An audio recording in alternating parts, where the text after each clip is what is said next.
This is a presentation on demand avoidance from Building Great Kids Therapy.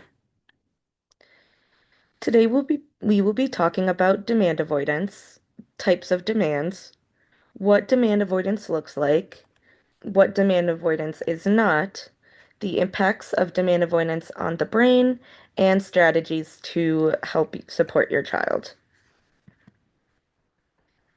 Demand avoidance is when everyday tasks like getting dressed, doing homework, or finishing a fun activity feel so overwhelming and so threatening that a child tries to control the situation or resist the task.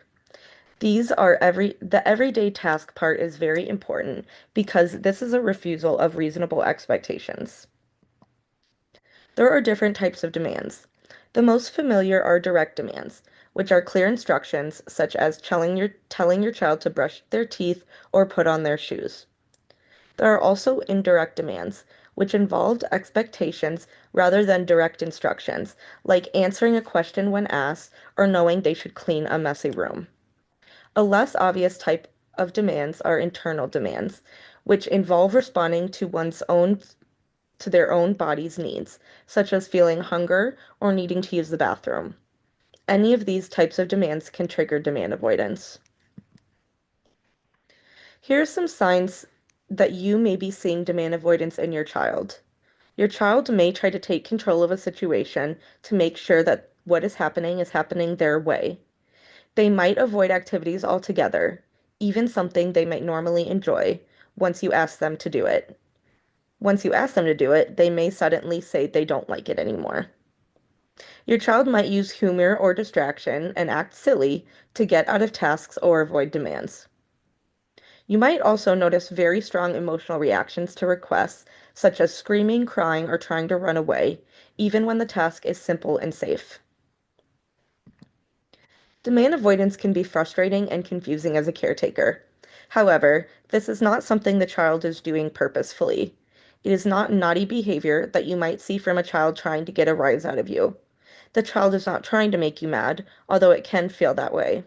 Also, child does not take joy in making you feel frustrated or acting out, even if it shows up in a way that they're acting funny or sarcastic. Demand avoidance is actually a brain-based reaction. For some children, everyday demands can feel like a threat to their safety, even when they are not in real danger. When this happens, their body goes into survival mode, which can show up as fight, flight, or freeze.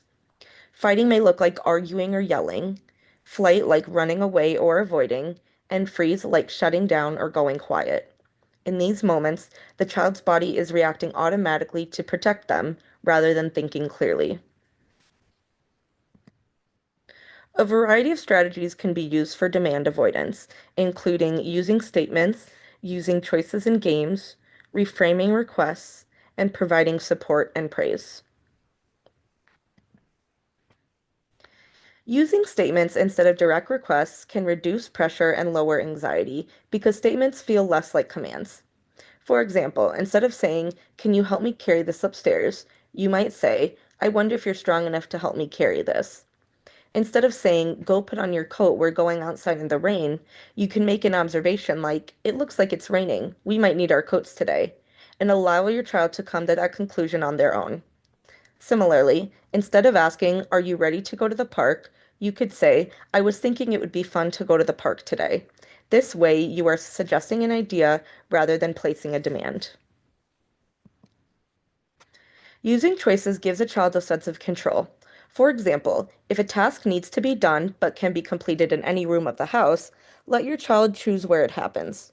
This shows the task still needs to be done, but that they have control over how it happens. Using games is another way to make a demand feel fun.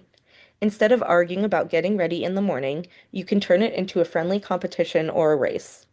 This keeps expectations clear while changing the dynamic from confrontation to teamwork and play.